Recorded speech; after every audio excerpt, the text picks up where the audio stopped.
Okay, good afternoon, everyone, and welcome to the much anticipated event as we were indeed funded again for the Innovative Bridge and Transitions grant opportunity.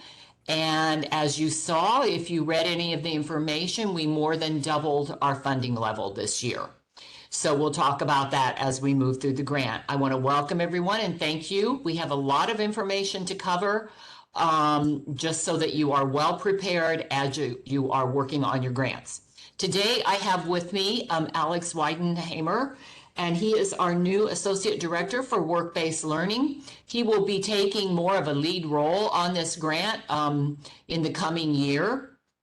And you'll be working with him more if you are funded.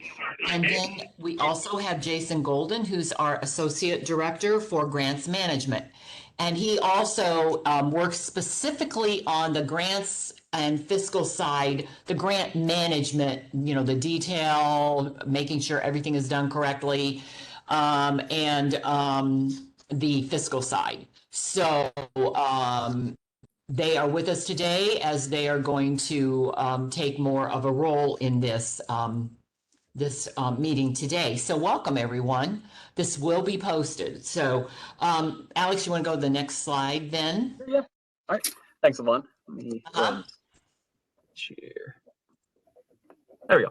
So just to kind of start off here, I'm going to go over some key information just to kind of get us going here at the beginning. The first thing I'd like everybody to do is go ahead and enter your name, your email, and your organization into the chat. We're going to be putting that into our records, so kind of important to keep up to date on all that. One thing to note here, you look at the second and the third point here on the PowerPoint, is that we're not going to be answering questions directly to individual entities due to the competitive nature of the grant. We are not authorized to do that. So what we're going to be doing is, if you have questions, you'll want to send them to the ibt.iccb.illinois.gov email, and we will be going through and creating a facts and question sheet, which will go on our grant announcement page. I clicked on several things. Hello? No. I just kept. I think somebody might have their not be muted because we can hear a background conversation. Hold on. I have no idea who that is.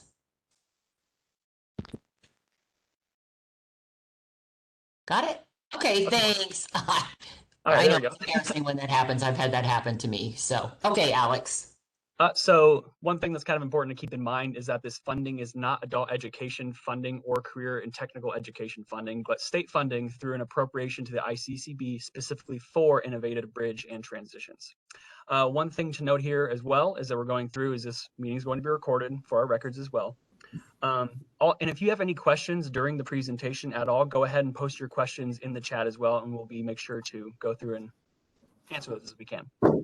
Right, can I pop in here for a quick second, Alex? Yeah, go ahead. And then on that, we may not have time to answer a lot of questions. That's the concern. If we do, but we still would want to make sure that we put them in the chat. And then the other piece of key information that I forgot to include, and everybody that's funded this year heard me last year, but last year I really sort of went on a, well, it depends on how you want to classify it, but I really hit well-written proposals. I pointed out that you're all professionals and we expect well-written proposals, complete sentences, check your grammar, check your spelling, follow, be consistent in your outline of your work. Those are just givens to me. And I will say that last year's grants, there was a huge improvement in the quality of the grants. And I want to say thank you to all of you that were funded last year for FY22 and are sitting in on this again, because they were so improved. And, a selling point is the ability to read and follow your grant. And if you can't spell or do a decent sentence, it does raise doubts as, hey, what other things could there be? So anyway, I know I kind of harp on that, but I will continue because I think that is critical. So, okay, I'm done with my lecture. Alex, go ahead. Okay, sure. Yeah, I'll hop back in here. So one of the major things that you probably noted from looking over our NOFO, and one of the big exciting things, is that the funding for the IBT grant has been increased by quite a large margin here this year. It seems that there's $9.194 million that are going to be administered for grants to support the innovative bridge and transitions in IBT programs. Out of that 9.194 million, there will be 1.6 million set aside for smaller grants of less than $100,000. Kind of just some general information here. Only one grant application per institution is allowed. The maximum amount per grantee is $400,000. And then the grant period you see here at the bottom is January 1st, 2023 to December 31st, 2023. And that 400,000 will be the maximum. So if you put in for 800,000, because we've got 9.1 million, you know, please be realistic. If you know, you have a program that you believe really can use that 400,000 and is going to make real change in your community with your students, your population, your community, then by all means go for it, you know, because this really is about change for individuals. So, okay. Good point. Okay, so moving on from there, we're going to kind of talk about the purpose of the grant. Some of you who are past grantees possibly already kind of know this information, but for those of you who are new, it's kind of important to touch base about why are we doing this, right? So this IBT grant, the main purpose is to create or support programs that improve student transitions to and through post-secondary education. And this is up to post-baccalaureate as it states. And into these employment or programs that support transitions for individuals with disabilities. And one of the most important things is you'll see here down at the bottom of the PowerPoint is scale these programs to promote equity and diversity among all those served. And you can build equity and diversity. Alex is going to, in a little bit, talk about, you know, the objectives, run through those. And you can build your equity and diversity components into any of the 4 objectives. I just want to point that out now. It isn't a standalone. It really should be just in your proposal as, you know, hey, this is how things should be. This is where it should be. So the expectation is that you just build that in to whatever objective you go for. Okay. Moving on here. Eligible applicants. So here's a list, kind of, like I said, kind of matter of fact, very cut to the chase. Who is eligible to apply for this grant? So institutions of higher education, community-based organizations, local education agencies, public or private nonprofit agencies, comprehensive rehabilitation facilities associated with a university or institutions of higher education, and other applicants of demonstrated effectiveness in serving the eligible population. So kind of segueing into that, who is the eligible population for this grant? So the target population are going to be those 16 years of age or older. And we're kind of looking at 2 primary demographics: adults who are not enrolled in high school, and then youth who are in school preparing to enter post-secondary education or training programs. And then kind of go further into that with our first population, adults not enrolled in high school. So these are adults who have limited academic or basic skills, who are underemployed or unemployed to enter and succeed in credit-bearing post-secondary education and training leading to employment in high-skill, high-wage, and in-demand occupations. And then for the in-school youth, serving in-school youth is an allowable activity only if the services to this population prepares them to enter into post-secondary education and training following graduation. So it's kind of like a seamless transition as we're kind of looking at. And so when you're writing your proposal, think about it this way. Make sure that you are using language that reflects this if you're serving youth. There have been instances where it has not been clear that you are preparing them to enter into post-secondary education and training. So we've had to come back and say, hey, what are you going to do with them? You know, because it's not clear. Well, it's pretty easy, pretty clear right here. We've given you, you know, language that you can build on, and that's the language we look for. You know, the same thing with adults. That is it on the target population. It's clean. We know you all have many of these individuals in your communities.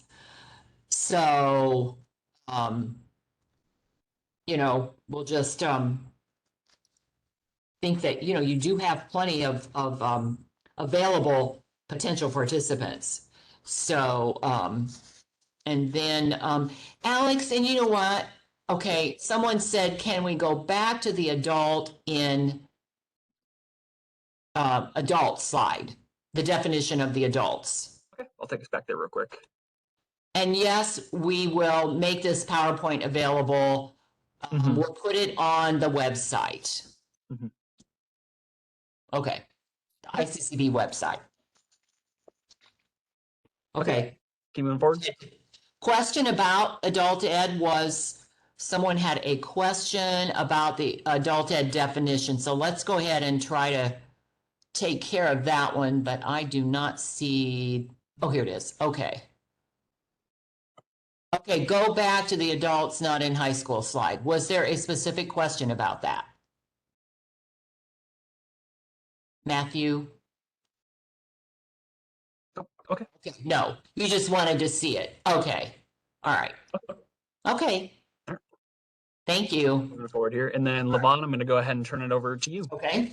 All right. Thanks, Alex. And so you have an unbelievable amount of flexibility with this grant.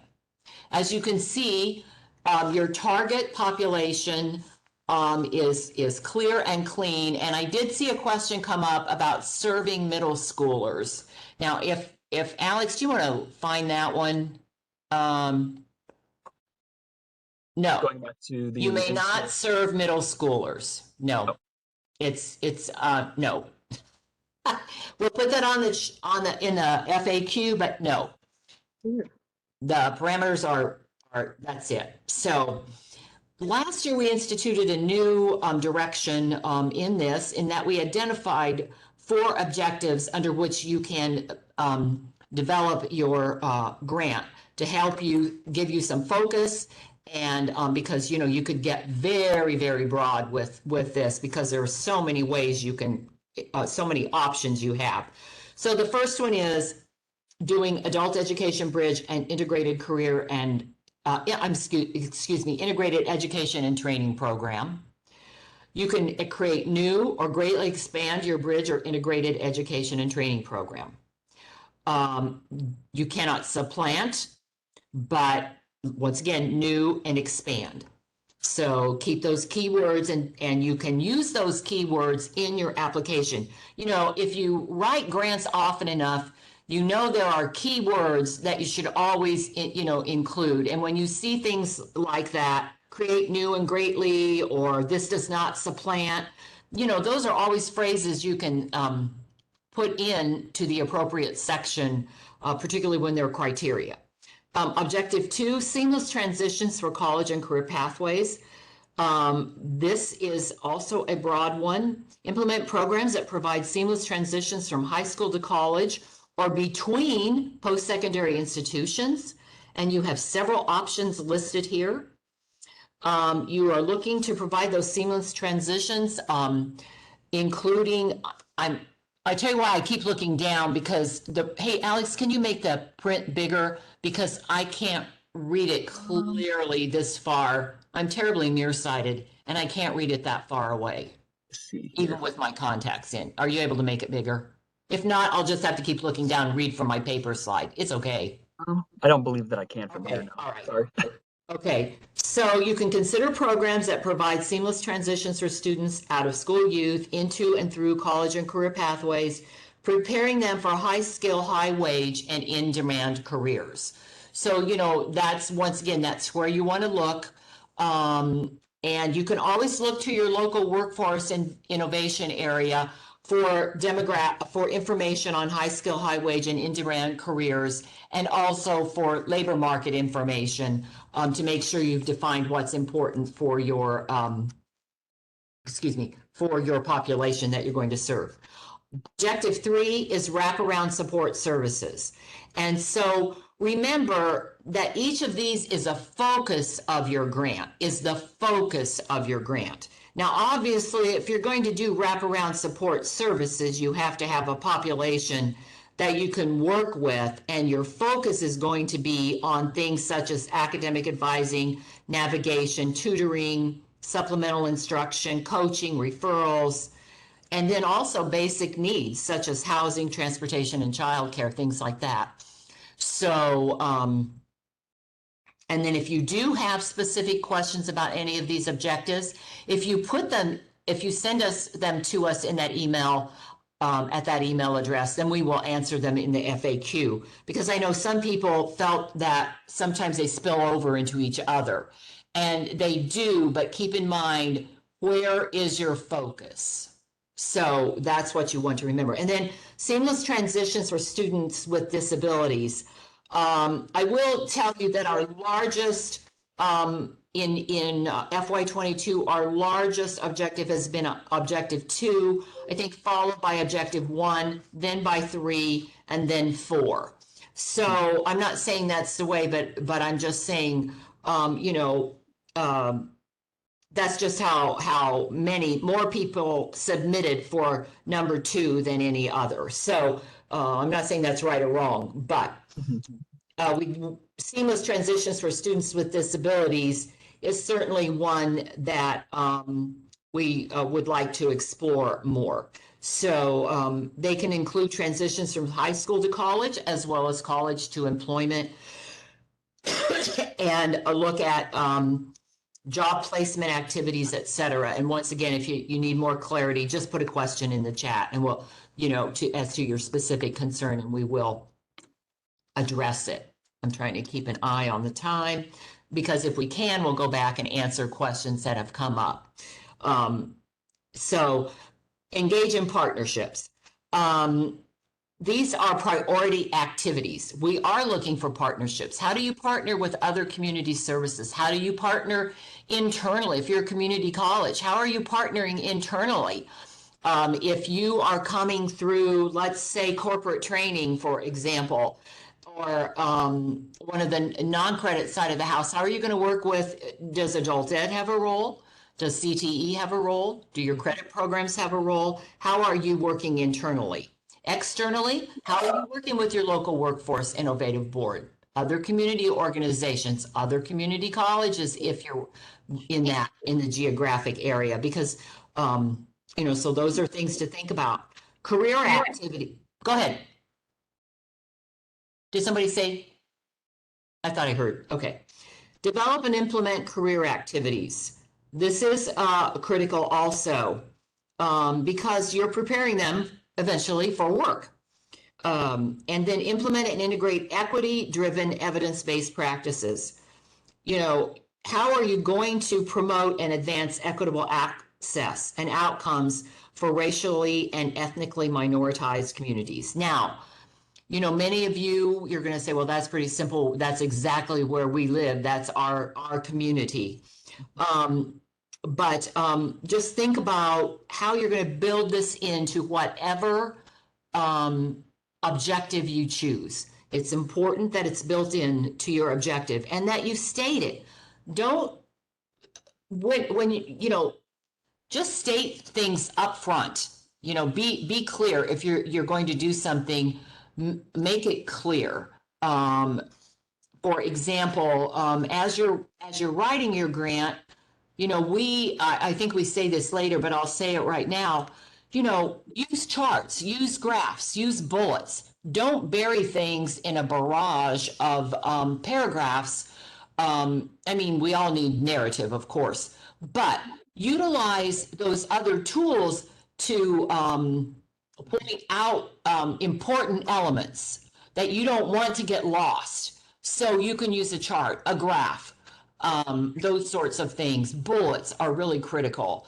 If you're going to have some language around equitable access, if you've got a couple paragraphs, but then you can put 3 or 4 things in a bullet that are going to nail it, then, feel free to do that. And then allowable activities. I'm not going through all these. They're just too many. You'll have to read them, but you can develop or align curriculum. You may have a program where you are not serving participants. You could be developing or aligning curriculum. You might be developing articulation agreements, competency mapping, and then perhaps have, develop your curriculum, and then perhaps at the very end you run a cohort or something like that. But you have flexibility there.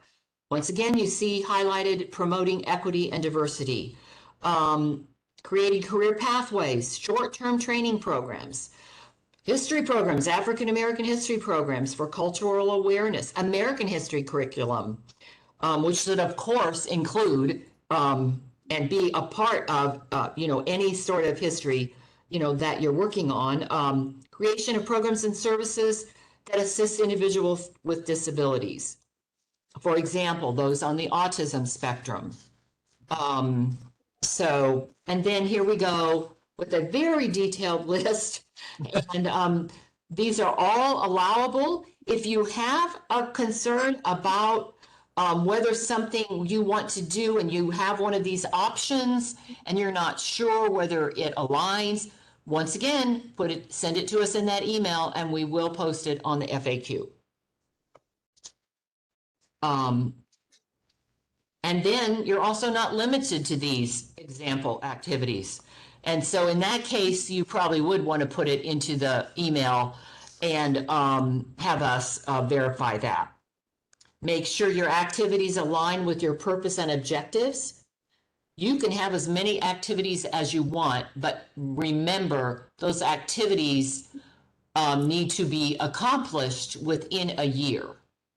So, and then you're going to be held accountable, we'll talk about this later, for your performance outcomes and goals as proposed in your application. And for example, now that we have FY22 entities that will be completing in December, although we won't have a full year of data, we are able to look at those of you that have an FY22 grant and say, oh, they never turned their reports in on time. They're only spending 5% of their money.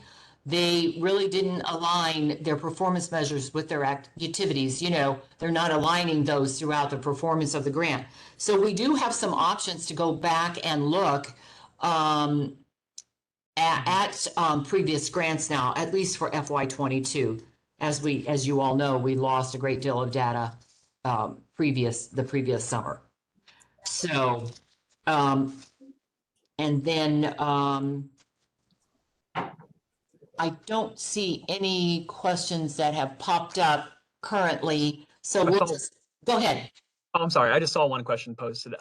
Someone was asking if they get copies of the slides. We're going to make this PowerPoint available on the ICCB website after we're done with the Bidders Conference today. Yeah. So just let you know. Okay. Thank you. Thanks. So application packet overview. Once again, I'm going to stress the importance of a well-written grant. Follow the format that is laid out in the NOFO. I highly suggest that you follow the outline, make the outline your format as much as possible, and answer each question specific to that section. That's just, my suggestion. So you have to have all parts of the application packet in the submission. It's due by November 17th. We did have questions about getting more aggressive about our timelines, so you would have more time. Because this grant ends up having to go, we have to wait on the comptroller to release the funds. We know sometimes it gets held up and you are losing time while you wait to know when your funding is coming. You'll already know you're funded, but some of you have entities that will not allow you to spend your funding until you've received, until you actually have it. So that gets slowed down sometimes through the comptroller's office, and Jason can address that more. But we're trying to move things ahead so you can get a few weeks more ahead of the game. So we think we're at about a month in advance. So we're pushing as hard as we can. I just wanted you to know that. Yeah, and you must use the templates that are provided. We've provided the uniform budget. We've provided the application, the uniform application page. We've provided the performance measures chart, which I'll talk about in a minute. We've provided, pretty much we've got everything in there that you need, and the outline of the narrative in the NOFO. So you have everything you need to complete your application. You cannot renew. Now, this is not a renewed grant. Just because we get it every year, it's not, quote, renewable. It is actually new funding every year. So you cannot renew or extend an existing project, but you can certainly supplement or scale what you're doing now this year. So, and Levon, there was a yes. few questions that popped up. There was some confusion about the due date. So was the due date October 17th or November 17th? No, the due date is November 17th. The grant, no, I'm sorry. I think that is let's see. We gave you, no, that is an error. Thank you for catching that. How did we happen? It's October 17th that the applications are due.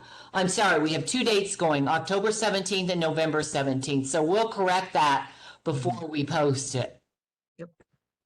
Yeah, because we sent the NOFO out on the 1st. And so 45 days was October 15th, but because of the week it came on a Friday, we gave you until, we gave you the weekend. So I do apologize for that, and thank you for pointing that out. But we will correct it before we put it on the website. Right. So we've covered, and then there is a cover page that, of course, you have to do. Alex, were you talking about the performance chart, or was that me still? I can go ahead and take this from here, yeah, if you'd like. Okay, do you mind? Because I need a drink of water. No, you're fine. Yeah, don't worry about it. Okay, thanks. So this is a chart that we've designed for this year's round of grants. We believe that this is a good way that we're going to be able to organize what the planned deliverables for each grant is, what the performance measures are, and then to track them by quarter.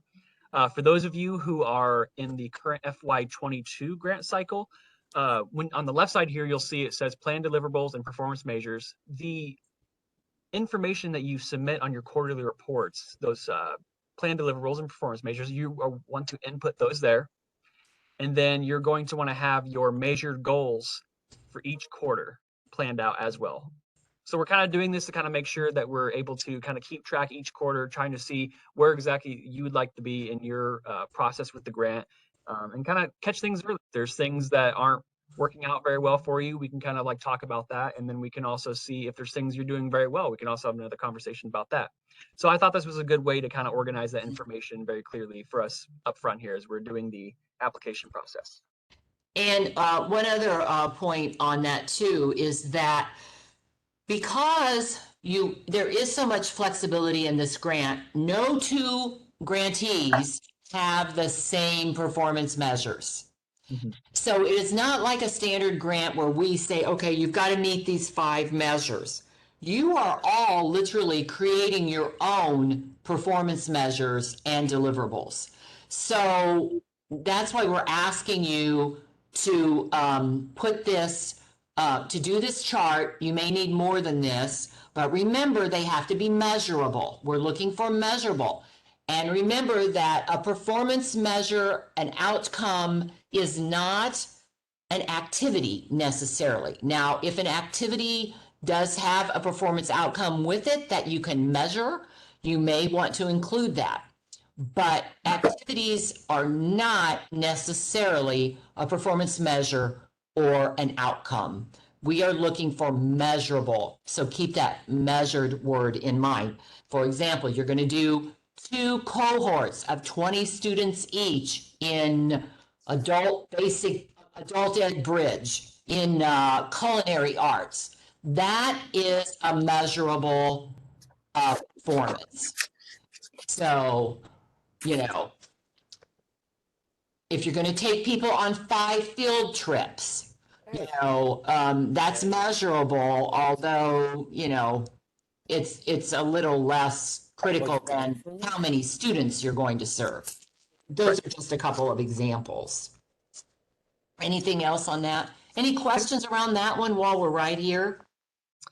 I believe I saw there's a question asking, is there a certain number of deliverables or performance measures that will have to be? Nope. Nope. That's why we did the chart. We just put enough in there. It's also, you should be able to click and expand and add if needed. But it will also help you to organize and think through your outcomes. Sorry. So this does not count as one of your 12 pages. So just so you know, on the narrative, this doesn't count. Once again, it does not count. And we've got that in writing later in the grant packet. So then just going on, you will have the uniform application to fill out, that you received that. That was part of what was posted to the website. The cover page may seem a little bit redundant, but once again, the reason you've got a cover page, oh, did I forget the contingency plan? I'm sorry. Yeah, we have the contingency plan in here. Sorry. Okay, all right. So why don't you go ahead and talk about that, and then I'll come back to the application packet. So yeah, that's fine. So something that's also new for this round of FY22 or FY23 IBT funding is that we're going to be asking each of you to submit a one-page contingency plan.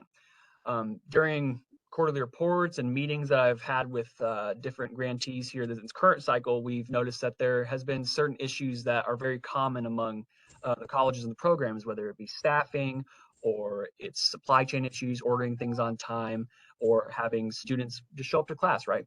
As a precautionary measure, each program will be asked to provide a contingency plan, narrative, and budget within their application. So a description of the plan, the budget, in the event the program plan must change and funds are not able to be spent as defined in the original narrative and budget. So one thing to kind of keep in mind, this also does not count into your 12-page application narrative. This is also a separate piece. The contingency plan should be no more than one page.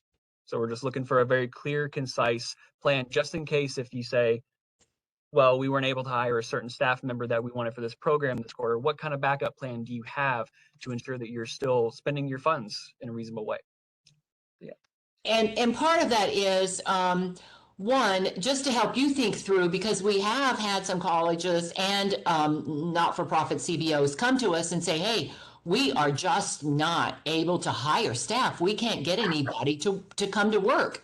And so because of that, it affected their numbers, it affected their budget. And so we're just thinking, okay, this is sort of a what if. Okay, so what if that happens? We don't want it to happen, but you know, what if? The other thing is that we have been given a gift. You have been given a gift, a very large grant for 1 year. We want to do our best and ensure that the funds are spent and spent well, spent wisely to meet needs in your communities. That's really what this is all about. It's not about us here at ICCB. It's really about meeting those needs in your communities. So we want to help you, and we thought this would be a good way to all reach out and do this so that you just think through. It's only what if, you know. So look at things that you had issues with this year, and Alex is right. He's come back to me and said, hey, everyone is having this as a concern. So, you know, just think about those things. Right. And, you know, okay. Okay, moving on from there, Levon, I'll turn it over to you for the application. Can I just ask a clarifying question about the contingency plan? To confirm, you would also like us to provide an adjusted budget? Well, kind of, okay, so here's an example. So let's say you can't hire a staff person, you know, and you were hiring 3, you got 2, but you couldn't get that third person. So we'd like some idea. So, you know, you say, okay, so halfway through the year, we, you know, our plan is if we haven't been able to hire our individuals, then we'll think about doing X with the money. Like maybe there are additional supplies. Maybe you can partner with another entity that you can contract with for an individual. I know one program that is planning on doing that. And so, just, you're not going to be held to this. It doesn't lock you in. It shows that you're thinking about potential issues, and we can help you get ahead of those issues. So does that answer your question? If it doesn't, say so. Yes, thank you. Okay. All right. Okay. Thanks. Good question. Okay. So in the application packet itself, you have the uniform application. I want to point out something here. You will see, for those of you that write grants and you're familiar with grants, or you've already had a grant with us or other grants, in the past, you've had to record a DUNS number. This year, DUNS numbers have been done away with. And now we have what are called UEIs, Unique Entity Identifiers. And so you should be able to find that information on the GATA website, but you also could maybe go to your fiscal department or wherever, if you have a grants manager or something like that, you ought to be able to obtain that number. But DUNS numbers are out, so if you see that UEI, that's what that is. And then the cover page in the grant summation, this is where I was saying it may seem redundant, but once again, this is almost like an abstract, really, instead of an abstract. So because you're all going to be so unique in your application of the grant, this gives us a little quick paragraph. It'll ask for a paragraph that just summarizes what you plan to do. And then because, like I said, you're also, it's also very different. Everyone is so very different. And we want to keep it that way. That's the beauty of it. And then once again, your cover page, your performance measures chart, and your contingency plan do not count in the 12-page narrative. And we've gone over this pretty much already. Once again, we ask for those measurable goals and objectives. That's more of a summary there because we will have your performance chart. And I think any questions on that page? Okay. And then you always have to put this statement in.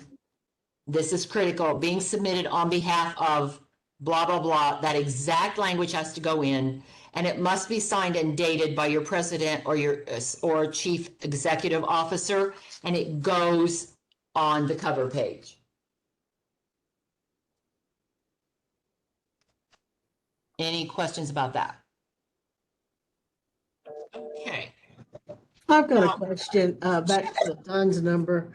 Mine still says DUNS number on the application, not UEI. So do you want us to put? This is an old one. Yours still says it shouldn't. We went in and changed that. The one on the website? Yeah, I loaded it down about a week ago, and that's what it said. That is weird because we specifically, I remember that Alex and I sat and we got rid of that.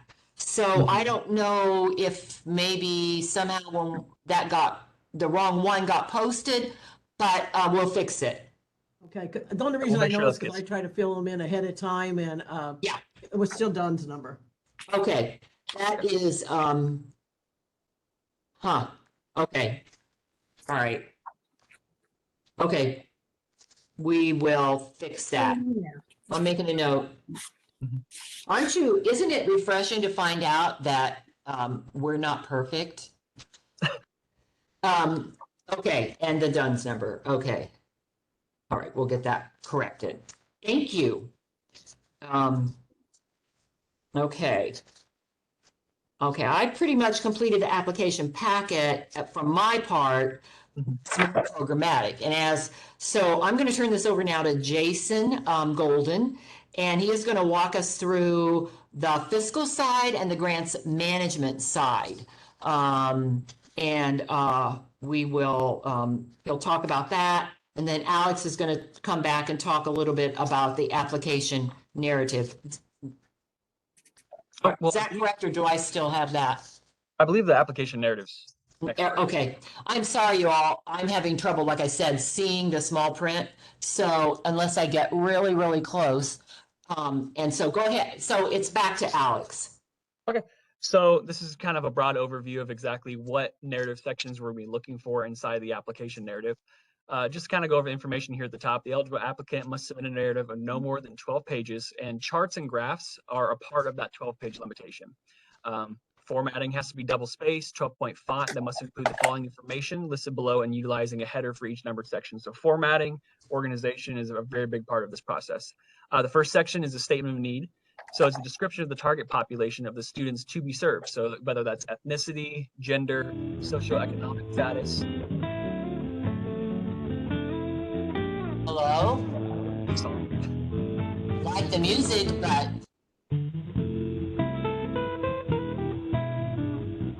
hello? Does somebody have music on?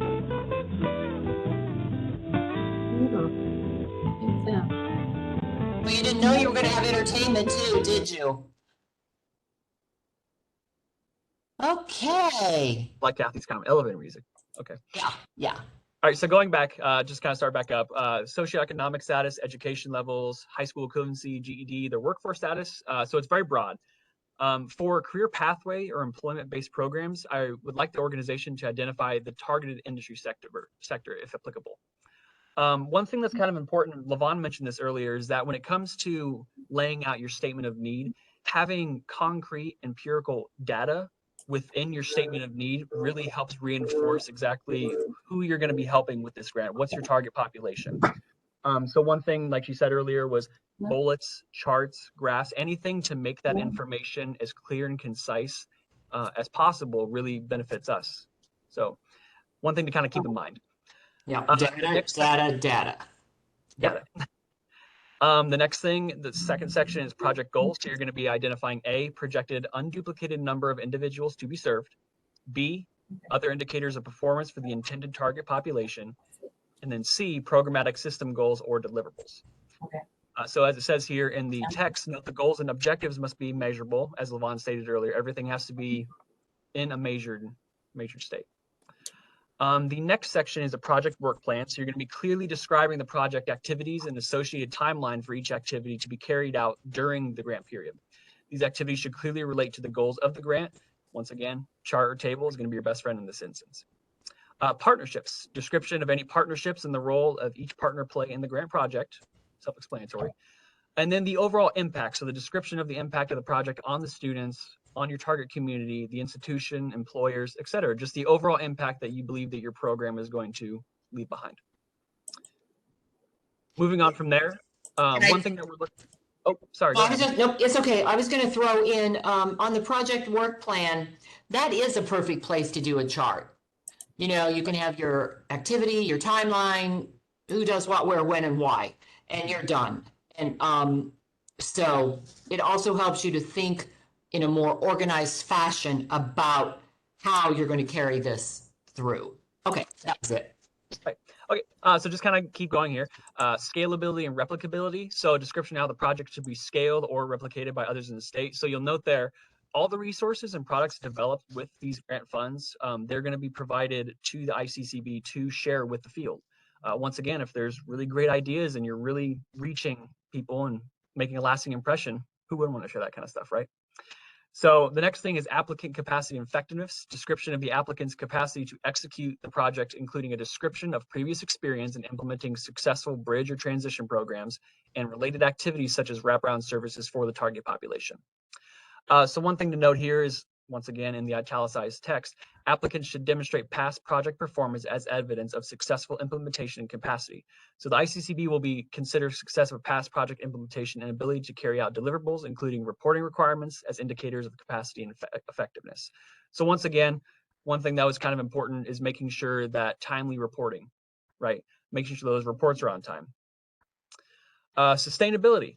So a description of the applicant's plan to sustain the project. This may include identifying resources, timelines, and goals following the close of the grant.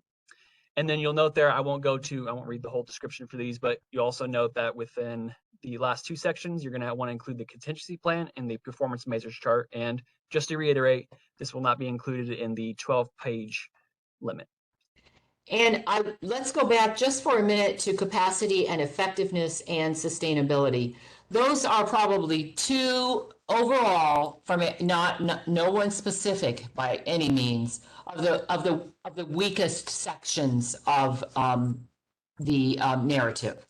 And I think because it's hard to think, well, once we don't have any money, we can't do it anymore. So there is no sustainability, or, a quick, we're looking for more than just a quick answer on, yeah, we're going to do this. We're going to keep it going. Well, okay, how are you going to be able to commit money to it? Are you only going to keep pieces of it, chunks of it? Maybe you found you think there's something in there that's really going to work and you'd like to keep it going. Then that's the piece you'd want to focus on. Most grants don't keep the entire grant, but hopefully you get some kernels out of it that you are able to carry on. And so we're looking for that. And then, so, if you've done some really great things, granted, you don't want to spend, you don't want to use up a lot of space on these two, because you are limited and you do want to explain what you're going to do. Don't hesitate. If you've done some great work in something, put it in that effectiveness and capacity section. If you did really well on, or you're doing really well on FY22 or one of the previous IBT grants, talk about that. Put it in there. So use that as an opportunity to showcase. So, and once again, organized, clear, and understandable. Right. So. Okay. And then moving on from there. Now we're going to turn it over to Jason Golden. He's going to kind of cover the fiscal aspects of the grant. Hi, everyone. First slide here, we're going to talk about some different funding deadlines. And you guys hear me okay? Yep. Okay, cool. The first thing, here comes the music again, so we'll just hold on. What? I can't, his phone is ringing or something. Okay, here we go. Music is playing. Yeah. Yeah, I don't want to try to talk over. Does anyone know what that is? It's somebody dialed in and it's their phone's ringing, it looks like. Okay. Mute all participants. Okay. All right. All right, I think we're good now. Okay. Okay, the first point here, we're talking about the grant funds being obligated by December 31st of 2023. Just a quick definition there, obligated. Those are funds that have been dedicated towards a particular expenditure. So what we're basically asking is on or before the last day of the grant period, you've earmarked all your funds.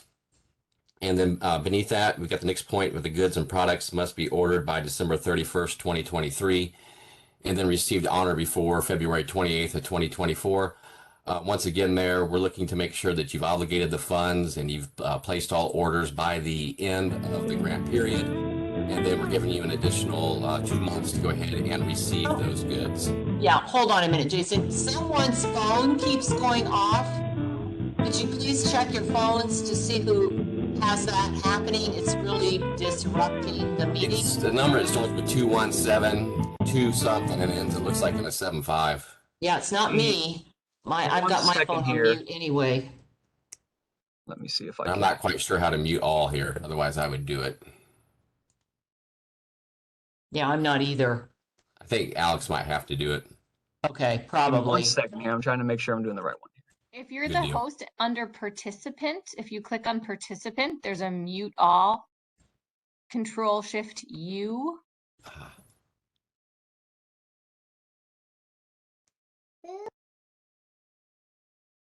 Okay, Alex can do that.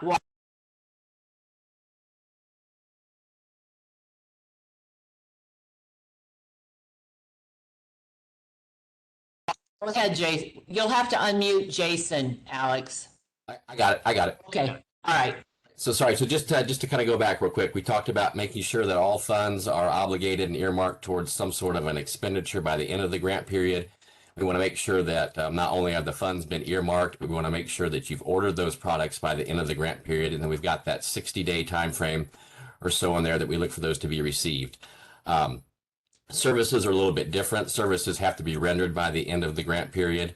And then this next point here, we're talking about grant funds expended by February 28th of 2024. We realize that there are going to be some instances where you maybe have obligated the funds on or before that end date, but due to just normal shipping times or whatnot, it may take upwards of 30 to 60 days to receive those items. And then depending on your school's your organization's payment processes, you may have to actually receive that item before you're able to issue the payment. So if you've got some items that kind of hang out there past that end date of the grant, we give you some time there. And then there's another point below that, and we wanted to let you know that if it looks like acceptance or delivery, is going to be outside of that February 24th date, or sorry, February 28th date, to go ahead and contact us ahead of time and ask for an extension. We've run into that with some different programs this year where, due to supply chain backups and things of that nature, some of the items that were ordered, well within the timeframes we had stated were not received timely. And so in those instances, we can grant an extension, but we need you to get a hold of us as soon as you realize there's going to be an issue so we can work through that. And that last point there, you see kind of the process to do that. If you do need to request an extension, there's the email address to send it to, and then just some of the different information that we would ask for on that request. Hopefully we won't run into that, but if we do, there's your remedy for that. So we can go ahead and go to the next slide there, Alex. Okay.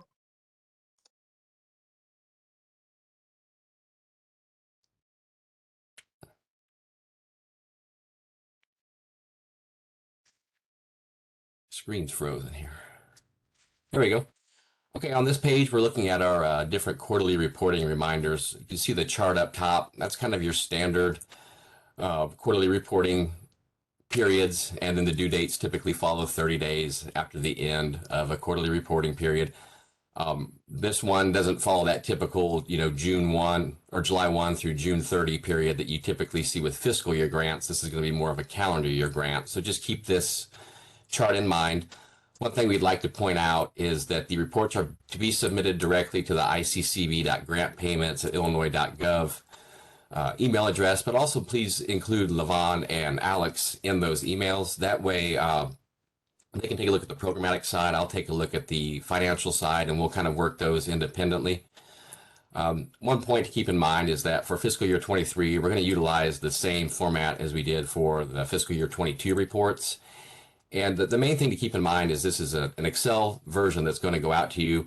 The first tab will contain your quarterly financial reporting tab, and then you'll have separate quarterly tabs for the narrative section. And what we'd like for you to do is basically recycle the same Excel form each quarter. And the reason for that is those quarterly narrative tabs, they run cumulative. And so the numbers that you enter from quarter one, they need to be captured in the subsequent quarters, and Q2 needs to be captured in Q3 and 4 and vice versa. So just make sure that whenever you're submitting the reports that we get that Excel sheet that comes in. If you forget to do that, we'll send a reminder out and ask for you to do that, because I know sometimes it's easier to convert them to PDF and send that, but we still do need to have the actual Excel, but we'll make sure to remind you of that if needed be. Once again, there's the just the grants payment address there. If you do happen to need an extension, if you realize that you may need some time as that date's coming up, please try to contact us on or before the deadline, if at all possible, to request that extension. We'll go ahead and respond to you in writing, letting you know that it's been approved if that's the case.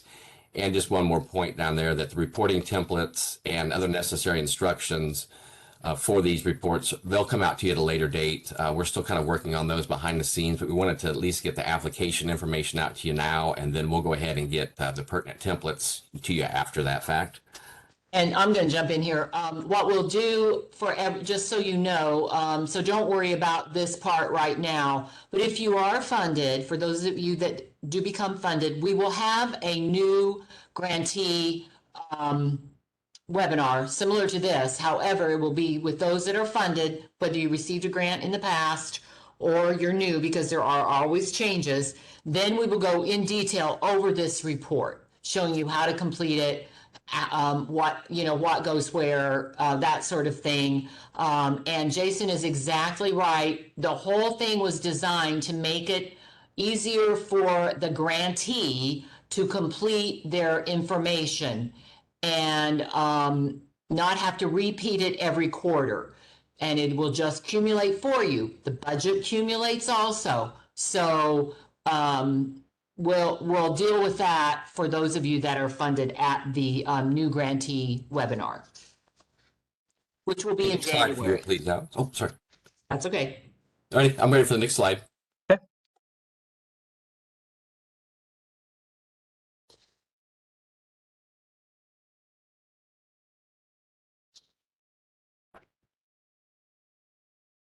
All right, just kind of wanted to cover a few different terms that you may not have heard before, you may run across.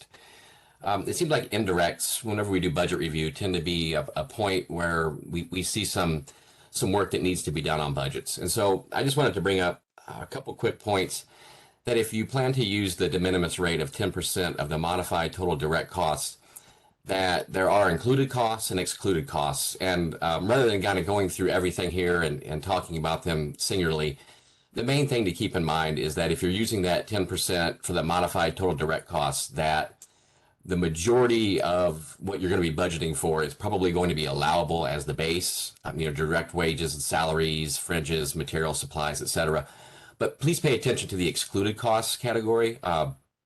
That's where sometimes we do see entities maybe inadvertently include some of those costs within their indirect base. And during the budget review, if we happen to notice that an excluded cost has been included within the in the base, we typically will go ahead and reach back out to you to let you know that there's been some sort of an issue with the budget. We need to work through it. So just kind of keep this in mind as you're working through the indirect rate. If you're using your stated rate, then there's going to be some different things to look at there. So basically, if you have any questions about the budget process, specifically the indirect cost rate, the grant payments inbox email address that you saw on the previous slide is a good place to go ahead and send those sorts of questions once you've received the grant or you've received your grant. But here in the first part of the process, when you're applying, those are the things that are maybe better to send into the FAQ, and then we can address those kind of in that FAQ process. So prior to the application being due, if you've got any questions on this indirect rate, please send that to the FAQ address that we talked about earlier, and Alex and Lavon will coordinate with me, and we'll be able to get you an answer on that. And we can go to the next slide, Alex.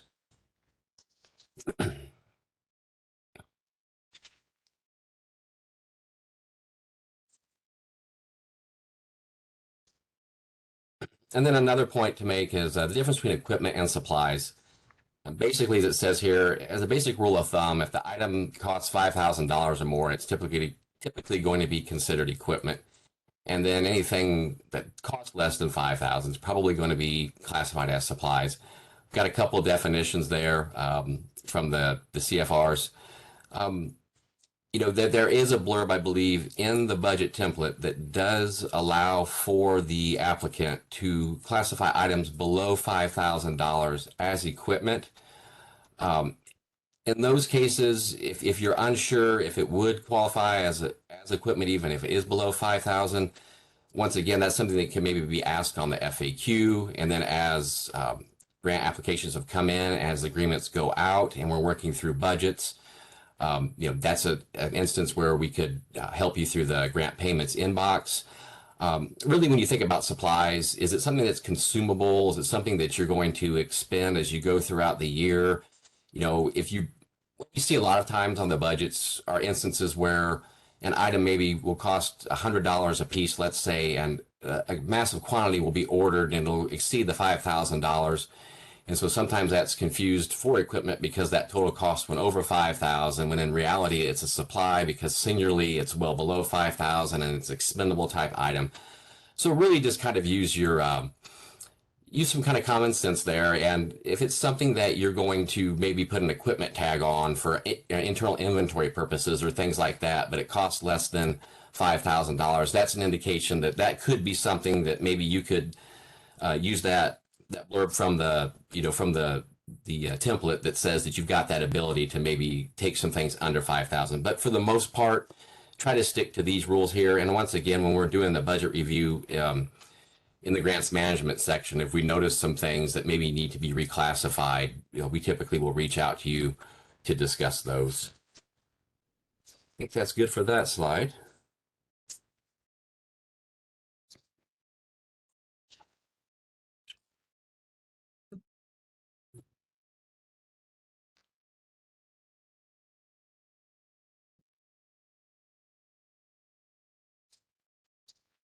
All right. Talking about budgets that are going to be with, we'll go back. There we go. Okay, another sub-budget categories to kind of keep in mind is the difference between training and education, or training and education versus miscellaneous expenses. Anything that's considered to be training and education on your budget would be training and education development opportunities that are for employees. And that's to be separately budgeted from training and education development employees, or I'm sorry, opportunities for your program participants. That's going to be considered miscellaneous. A lot of times what we've noticed on budgets is the training and education development opportunities for the program participants get rolled into that training and education line. And it on the surface, it seems to make sense because that's what it's titled. But there is a clear delineation here. So any kind of training and education, provided for your in-house staff, make sure that you put that on your training and education line on your budget. And then obviously if it's for your program participants, it'll go on the miscellaneous. Where we typically will notice this will be in your narratives on the budget. And we'll talk a little bit more about budgets, but that's one reason why that narrative section exists, so that if we see something like this that maybe has been budgeted in the improper category, we can go ahead and reach out and discuss that and get you set up. So those are just a couple of things to keep in mind there when it comes to the training education and versus that miscellaneous line. I think we're good on that slide.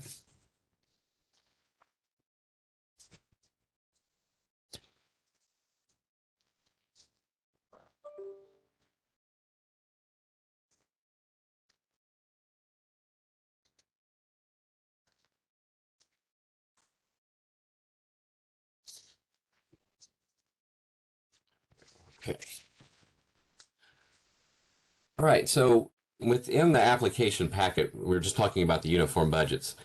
And just a few points on the budgets. Basically, the budget should be submitted. When you do that, it's based on the total estimated cost for the project. So you don't have to necessarily get down to the penny, but you want to give us a fair estimate of what you believe, each one of those budgeted line items would cost you throughout the fiscal year. And we've got the 2 CFR 200, if you would like to refer to that for any of the specific instructions, things of that nature. Once again, we would like for you to be detailed and specific in completing the budget. The narrative section that I spoke of just a few minutes ago is really important for us. And not only is the narrative section important, but whenever you're listing quantities and cost and things of that nature, please be specific. If it's going to be 10 of an item, please put quantity 10 versus quantity 1. We see that a lot. So we just really want you to give us as much information as you can on there, so that when we review it, we have a clear idea of exactly what it is that you intend to expend these funds on. And then if we have any questions, we can work through them quicker. We do see budgets that come in sometimes that have very little, if any, kind of narrative information. And on those, we do typically have to reach back out for a more complete narrative before we're able to approve them. So the more specific and detailed you can be on the budget on the front end, the more likely it is that it's going to pass muster on the first review. And that's good for you because that helps us get your grant award out to you quicker. We can get everything done behind the scenes, get your agreement prepared, get it out to you, get the signatures and all that kind of stuff. So just be really good about doing that. And then, any of the guidelines that you need to look at are going to be listed below at the website that's listed there. And that's our GATA site. So basically, if you were to go there, you would be able to find out what kind of costs are allowable, what's not allowable. And if you've read through that and you've read through the information we've sent and you're still unsure about if something's going to be allowable or not, once again, hit us up for the FAQs and we'll make sure to address that either through that combined FAQ or maybe something down the road. But really with the budgets, just to stress again, detailed narratives, detailed quantity amounts, and just help us understand better what it is that you're trying to do there, and that'll help us during our review session. I think we're good on that one.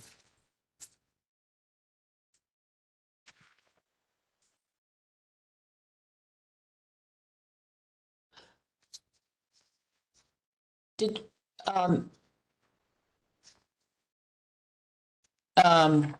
Jason? Yeah. You had a page on grant accountability. Yeah, it looks like it may not have made it in there. You want to go ahead and hit the information?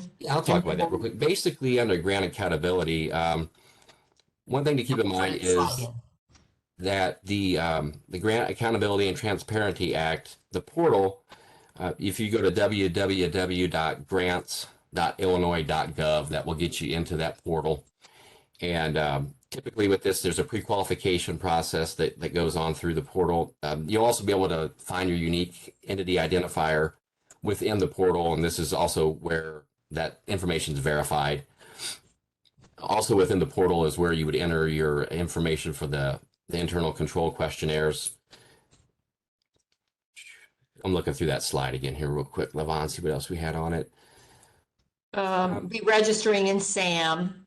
That's right. Yeah, just to make sure that you're SAM registered. The UEI is something that is required on the application, which we discussed that earlier. And then each applicant has to maintain that active SAM registration with the current information at all times, during the active award period. Basically, we're not able to make an award to an applicant until everything's been fully complied with, and we've got the applicable, UEI information, the SAM requirements have been met, things of that nature. And then the other big point I think we had under grant accountability was that the recipients were to comply with all applicable provisions of state and federal laws and regulations pertaining to non-discrimination, sexual harassment, and equal employment. So if you've done any kind of grants with us at all that have went through the GATA process, you're familiar with that. And if this is your first time going through them, you'll basically just want to make sure that you're set up there with GATA through grants.gov or grants.illinois.gov. I think that's all we had on that slide. Oh, there was one thing, too. Yeah. We wanted to make sure that current email information is on file within the GATA portal, because part of this process is we do the Notice of State Awards, which are called NOSAs, and that's an electronic communication that we initiate once we go in and enter your information into the GATA system regarding the grant and your award amount and some things of that nature. You'll receive an email letting you know that this Notice of State Award is basically been created. And so we'll need you to go in there, accept the NOSA, and then we get notification of that acceptance. And then once we get acceptance of that NOSA, we can then go ahead and send the agreement out to you. So that's a big thing to do, is make sure you've got up-to-date valid email addresses on file within the GATA portal. Otherwise, you'll miss that email letting you know that a NOSA is there, and we won't be able to send the award to you. So if you haven't done that already, that's probably something to look at here soon before you send your application in. So that way, if you run into any troubles prior to the application date, we could help maybe walk you through those, or you'll know that you're all set up and you're good to go, so that when you send the application in and we do everything we need to do, that the NOSA will get to you timely and you'll be able to accept it. We can get the agreement out to you in a good amount of time. So I think that was the big thing that we had on that slide. That was, yes, thank you. Thank you. I think that was all the slides I had, I think. Thanks, Jason. Thank you. I think that bringing in grants management and fiscal to this discussion, I think, is very helpful, because I know it's not just programmatic questions that you have. There are also fiscal and how does the grant get rolled out? all that sort of thing. And this gives you a full picture of how everything is done. And so I think that, thanks, Jason, that was good information. You're welcome. Alex, I think it's back to you on the grant deliverables, and then we'll Right, do I the think there might have review. been a slight mix up here with the slide, so one kind of got out of order. So I was going to cycle back here real quick to the application submittal. Yes, thank you. So one thing to keep in mind is that the application is due no later than October 17th by 11:59. And as you note there, your application needs to be submitted electronically, so there's no paper copies permitted, to iccb.ibt@illinois.gov. Once again, only one grant application per institution is allowable. You will receive a receipt of once we receive the application. And then one thing to kind of keep in mind as well is that applicants must ensure all documents are received. So the ICCB will not be contacting applicants if there are items missing. So making sure to go back through and make sure everything's organized and ready to go is vital. Grant materials may be found at the link here, www.2.iccb.org/workforce. And then all applicants, funded or not funded, will be notified by November 14th, 2022. And this is where we've gotten very aggressive in our timeline. So I just want to point that out. Okay, and then I'm We going do to have a whole reading process. I just want to make you aware of, we didn't need to put a slide in on it, but we do have readers. We score, we read, we score, we reach consensus, etc. And then all that is done between the time you submit your grant and your application and the time you receive notice. So it is very aggressive because we're talking about a month. So, and we do anticipate with the increase in funding, we do anticipate perhaps, and maybe not, but perhaps more entities applying. On the other hand, we could have the same or fewer, but just asking for larger budgets. So we'll just have to wait and see. But we're really trying to stay on an advanced, aggressive timeline. And then we'll cycle back here. Oh, There you go. That was you too. Grant deliverables. Okay. So this is just very quick, very cut and dry. Quarterly reports are to be submitted on time per the report schedule. So making sure that schedule that was earlier in the PowerPoint, abiding by those timeframes is vital. Grantees will attend quarterly learning communities and operational meetings. That schedule will also be made available. And grantees will meet or exceed their individual measures as well. So right. Important things to go over that. Levon, do you have anything to add? No, I was just going to go on to the review criteria. Okay. Any questions so far? Right now? Okay. So in the review process, briefly, once again, you have to demonstrate that you meet all the requirements that we put into the NOFO, the Notice of Funding Opportunity. Then once again, you get a theme going here: organization, readability, and clarity of the narrative. We have a maximum number of points available of 100. The criteria is outlined on page 9 and 10 of the NOFO. And you can see the points that we assign to each area.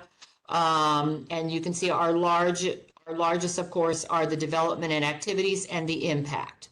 12 pages for the narrative, keeping in mind no performance measure, no contingency, and no cover page. They do not, those 3 pages do not count towards the 12. The applications are reviewed internally by ICCB staff.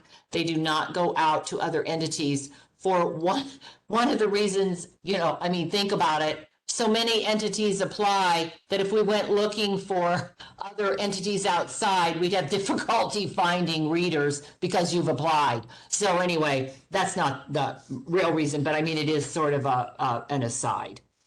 Once again, you have the definitions, and hopefully those will be helpful.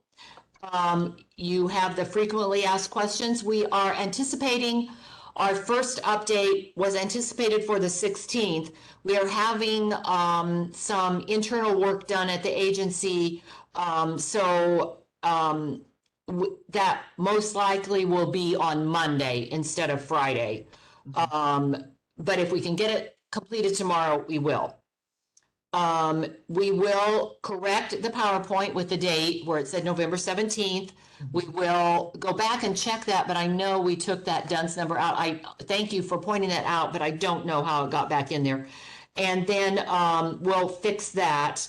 And no questions will be answered. Make sure also you are looking at our attachments, not the generic attachments in the grant on the grants page on our website, because the generic attachments, uniform budget and application may still have the DUNS number on them. I don't know, but I know when we put ours together, we did make that change specifically for the IBT grant. So we'll go back and check that.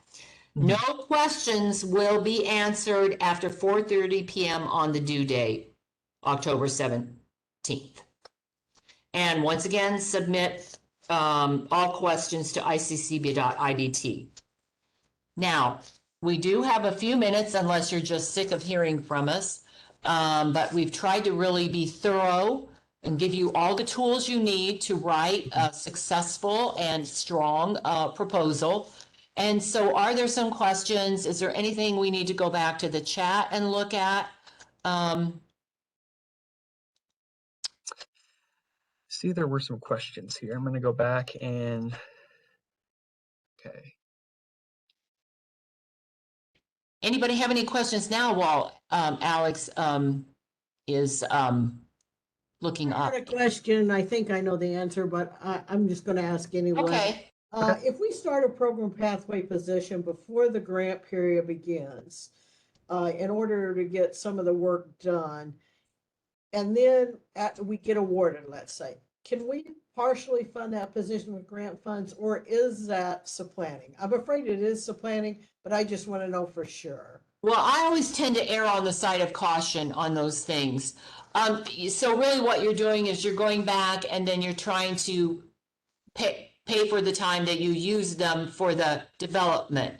I mean, if they have a specific role in the grant, once it is funded in the program, I mean, that's different. You know, if they're going to be doing specific things, and let's say you're paying them for what they are doing during the grant period, and it's identified, it's in the budget, etc., that's different than someone who was, let's say, in adult ed and they developed a curriculum and now you want to go back and pay them, but they're not a part of the grant. You cannot do that. Okay. So like if I'm just going to say I've got a cybersecurity position, I want to start developing that program before the grant. Now that person, if I wanted to go ahead and bring them onto the grant, partially funding them after the grant begins, because that's going to be one of our programs, would it be okay then, or would not be okay? Well, you could bring the person onto the grant. Yeah, you just can't be paying them out of two funds. So let's say they're in cybersecurity, so maybe they fall into the IT department, for example, and then they're going 25% of their time they're going to give to you for the grant, and they're not going to receive 25% from their other salary, but you're paying 25%. I mean, that's Bill, Jason, fiscal people are on here. Hello? I hear crickets. I didn't hear the initial question. This is Bill. Okay, so they are going to they're going to do a cybersecurity program. So they want to begin developing their curriculum before the grant begins. Well, they don't, I mean, they're willing to put it out there and get started so they can hit the ground running. So when they begin the grant, they want to hire the person that helped develop the curriculum. They want to put them onto the grant for maybe, let's say, 50% of the time. There's no problem with them bringing them onto the grant as long as they're paying them for what they're doing on the grant. Once the grant starts, they cannot go back and pay them for anything that was done before they received the grant. Before they received the grant, is the work being done during the time period of the Okay, so grant term? They've got this cybersecurity person who's going to develop a curriculum before they know whether they get the grant or not. They're going to start working on it, okay? Just so they can be ahead of the game. Once, let's say they get the grant. So they've got the grant now. Okay. They can bring this person on for 50% of the time. Yeah. To have them work on the cybersecurity program because they're the experts. They're going to work with the curriculum, they're going to work with the students. They can bring them on, but they can only pay them for the time they are allotted on the grant. They cannot go back and in any way pay for time that they worked on the curriculum before they received the grant. Is the work on the curriculum, the grant, I mean, is that what they're doing for the grant? Is the curriculum work, the grant work? It's actually, they will be the instructor, so they wouldn't be able to be paid entirely anyway, Right. because they would get credit hours. We're probably talking somebody's going to put 30% of their times towards this if we were to get the grant, towards instruction on this or something of that nature. But what we would like to do is be able to fund part of that with that, rather than if we go ahead and start them before the grant period, doing any of the development. And then we're going to be kind of behind on getting that program out there.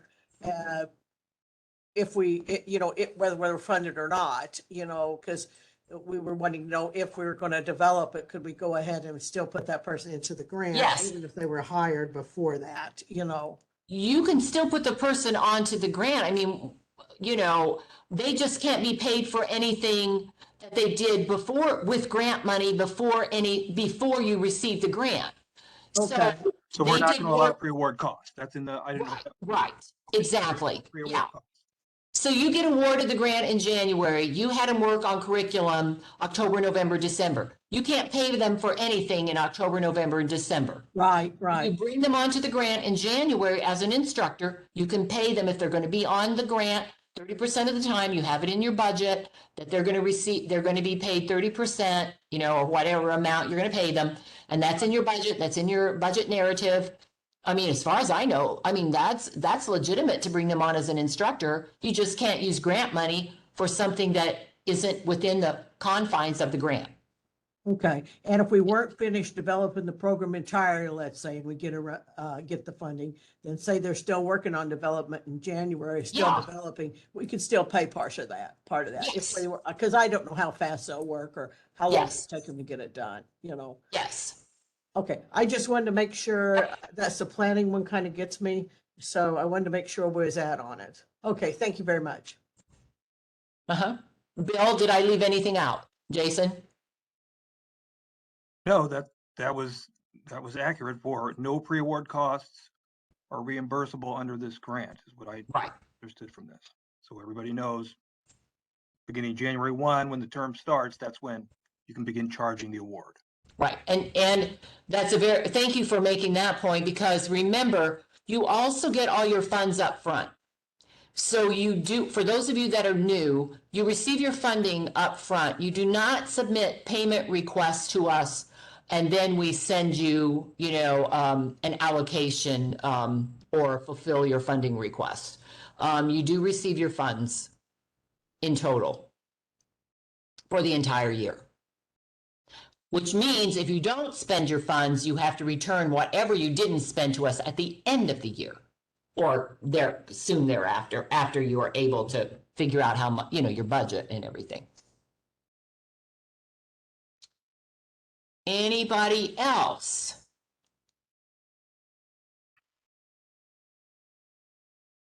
Well, we are close to the end, and we did come close to our time frame. I do hope that you found this helpful, that it does give you the tools that you need. Please use the email for questions so that we can help you and make sure you have accurate information. We want you to have the tools you need. I just thank you for your participation on this. We had a really good turnout of over 119 individuals. I know there's interest out there. I know there's need out there, and there's opportunity out there. So, this is an opportunity, and you definitely have the needs in your community. So, I think, Alex, Jason, any last minute thoughts things we forgot to add or? I believe that I've covered everything that we Okay, go over. I Yeah. think so too. And we'll let you go. Just Pardon? from our end, just kind of what we talked about was just, you know, the budget, just make sure that you're descriptive and thorough on the quarterly reports. Just use the template. And those are the two big things I think that I really wanted to make sure we talked about. And then if you notice you're going to be maybe a little bit tardy on a reporting deadline, please, you know, request an extension timely. And then just keep that, you'll see it in the slide deck, but the iccb.grant payments at illinois.gov, that's going to be your best way to contact the grants management staff.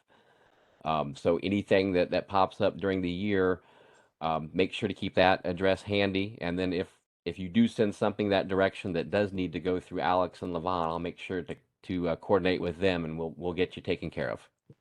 And we make a pretty good team, and we're pretty collaborative between grants management and our unit, and so you don't have to worry that things are going to get missed. I did want to point out something on that, asking for that extension on the quarterly reports. Just remember that sending that request in, if you are truly have a reason, like we had people come down with COVID, we had people, serious illness, accidents, you know, family deaths, everything, you send that in, and Jason, you can correct me if I'm wrong, but my understanding is when we have an email on file and you have an extenuating circumstance for being late, it does not count against us in an audit. And I think the same thing holds for you, that you're not showing a lot of late reports if you can show you had an extenuating circumstance on your end. So it's sort of protection for both of us in terms, plus it helps us to know what's going, you know, how we can help you. But, and Jason, is that correct? Yeah, typically, if we receive some sort of communication prior to the deadline asking for an extension and we respond back, that we'll consider that report to be timely once it's eventually filed. But we do need to have something, you know, we just got to have that communication between both parties, and then we're typically okay. Yep. Well, once again, thank you, everyone. And we look forward, I look for another year of the Innovative Bridge and Transitions and new opportunities. I'm excited to see the creative approaches you're all going to take. And I just look forward to it. So thank you so much. Thank you all. Bye. Thank you. Bye-bye.